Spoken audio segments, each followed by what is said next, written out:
Good morning, afternoon, or evening, wherever you're at, ladies and gents. I am Kura Isagami, your resident Tinkerer and Medarotter, and this is the Medarot News Network, bringing you all the latest developments and happenings with our favorite pet fighting robot series. And I must first apologize for the lack of my usual model as I use on my weekly episodes. Could not quite get my tracking to work this time, so I'm using the backup PNG. But aside from that, this week it looks to be another relatively quiet week, aside from the introduction of the second of Horuma Rin's Seven Lucky God series, the second model in the series that was introduced a number of fair weeks ago, that he said that he was going to start working on introducing. But aside from that, we also have a rather interesting new mechanic that is incoming that seems rather controversial according to what I have seen pretty much since day one of initial announcement. But with that said, let's go ahead and jump right into what was announced for this week with episode 61 of the Medarot News Network, the human factor. Starting up the line, we have the gotcha banners, and this week we don't have quite a lot, but that honestly it will be very good for folks that are trying to conserve on rubies. This week we start up the line with SFJ01 Juronachi with the kit of Revive, Suction, Long Shot, Multi-Legs, and the leg ability of Desert type. And based on what I saw of its stats thus far, it is packing a lot of very heavy armor and a lot of very heavy firepower. So anyone in need of very high-end shooting parts, you really don't have to look any further than him. But as if that wasn't enough, we are also seeing a rerun of everyone's favorite feral weapon type, WEA0 Beastmaster, with a kit of Press, Napalm, Hyper Beam, Multi-Legs, and the leg ability of Trigger Happy. So between him and Juronanchi alone, there's going to be a lot of very high-end shooting potential for anyone that is in need of those. And with either of these models in general, you really can't ever go wrong one way or another, because both of them are so good one way or the other. And then we also have a rerun of everyone's favorite idol type, IDL01 Deerstage, with a kit of Full Charge, Bug, Freeze, Biped Legs, and the leg ability of Rush. So in addition to the first two, which are the introduction of high-end shooting skills or a rerun, Deerstage more packs the punch for mono-female teams and ailment fighters. And what makes Deerstage so great is the fact of Full Charge being one of pretty much the only for female models in general that has access to this skill, making her very helpful for a lot of, say, Metaforce reliant skills. That being said, all three of the gacha banners we have this week are all honestly really good, so if you are missing any of the three and need some high-end parts, you really can't go wrong with any of the three. But if you already have at least two of three, or Juronanchi isn't really all that appealing to you, you can go ahead and consider this week a skip week as a way to recoup on rubies. For the Fierce Battles we have this week, a relatively lower tier as well, but the rerun of a couple models we have not seen for a while. Starting up the line, we have MDR0 Dondrill with a kit of Virus, Double Hammer, Biped Legs, and the Rumbling leg ability.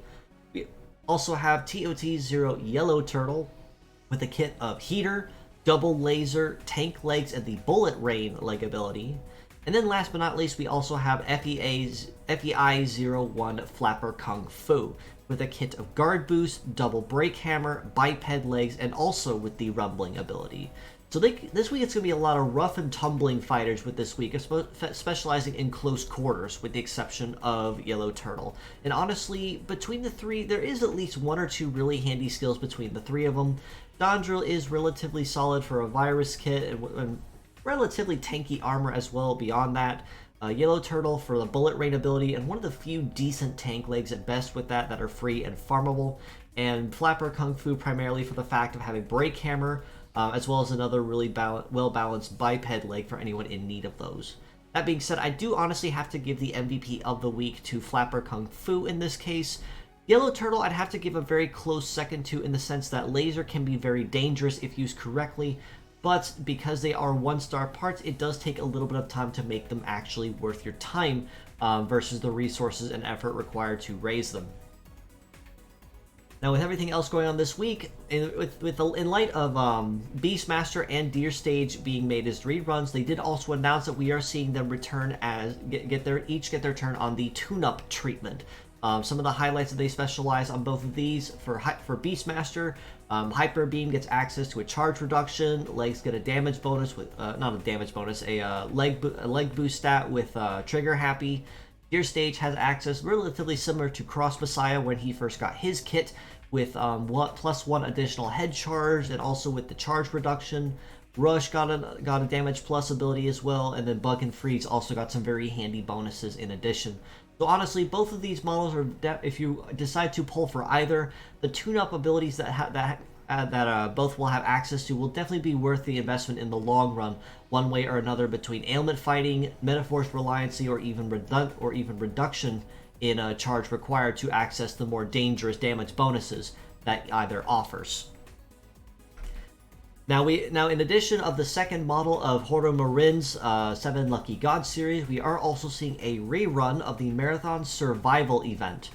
Simply put, with this one, the rules are very simple. For every round that you complete, the set of 12 parts you use between your 3 bots is added to a banned list, and then reaching a checkpoint will refresh the banned list and reset it.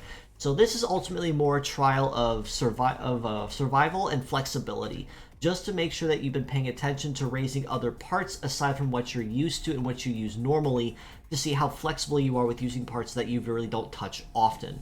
But if you can make it to the end, lots of rewards await, including lots of rubies. Power-up chips have become a very popular reward in these, and I believe they also started tossing in some color chips every here and there too.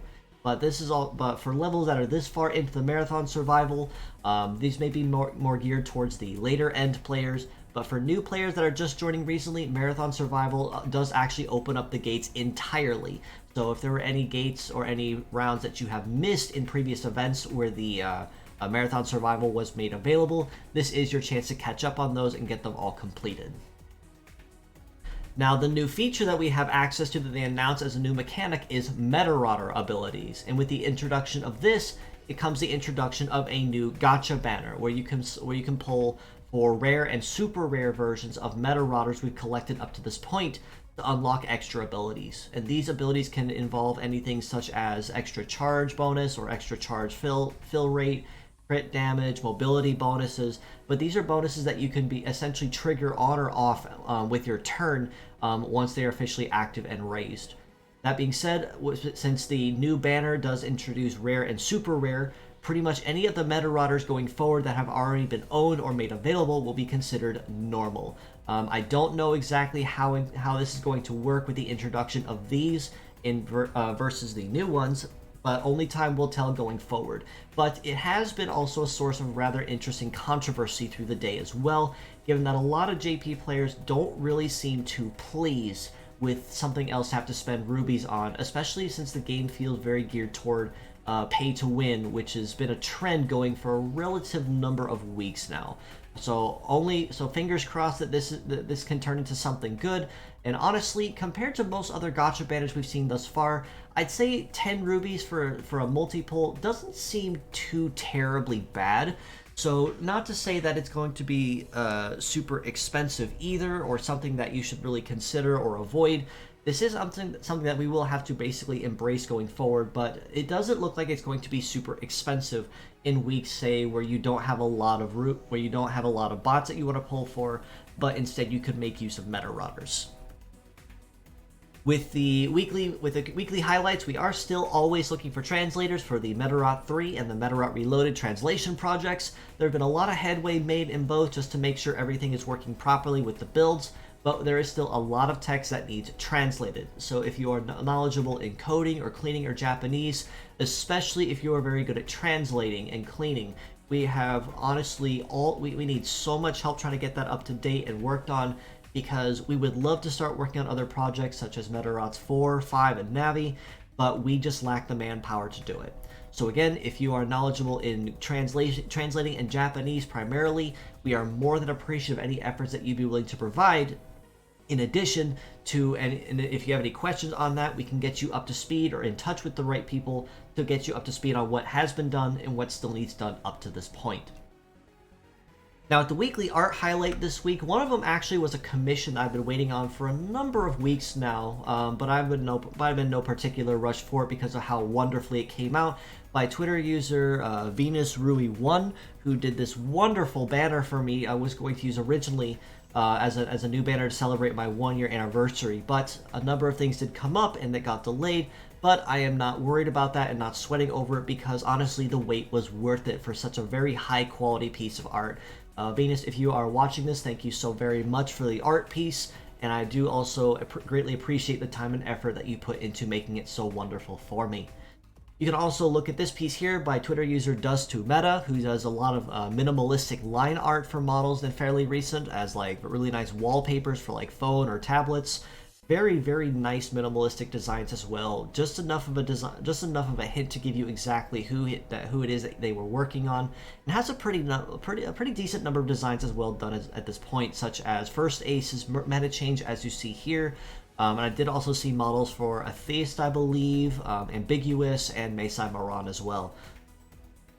That being said, I do believe that covers just about everything. Like I said, it is going to be a relatively quiet week, with the exception of the new 7 Lucky Gods model and the Medarotter abilities mechanic.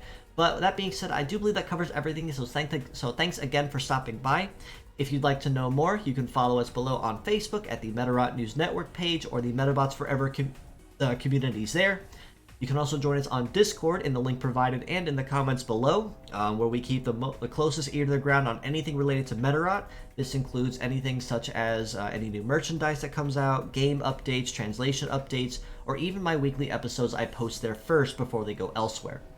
You can also reach out to me personally on Twitter at IsaGamiKura, so if you have any questions, feedback, comment, or suggestions, you're more than welcome to reach out to me and say hello. My DMs are always open for that reason, and more than happy to reach out and respond whenever I get the chance. That being said, do give these fine friends of mine a follow as well. The artists I did highlight with this week's highlight, Venus Rui at Venus Rui1 on Twitter, and Twitter user Dust2Meta for fantastic art pieces. Venus Rui's commissions currently are closed, but that is still no reason to not give her a follow and keep up to date with any works that she works on, because the quality of art that she does provide is truly wonderful and definitely worth reaching out once her commissions do open up. But that being said, I do appreciate y'all for stopping by, so thanks again once more. If you'd like to know more, you can follow us below. That being said, thank you so much for stopping by once again. It's always happy to have you in for a visit. Until next time, this is your host, Kura Isagami of the Medarot News Network, signing out.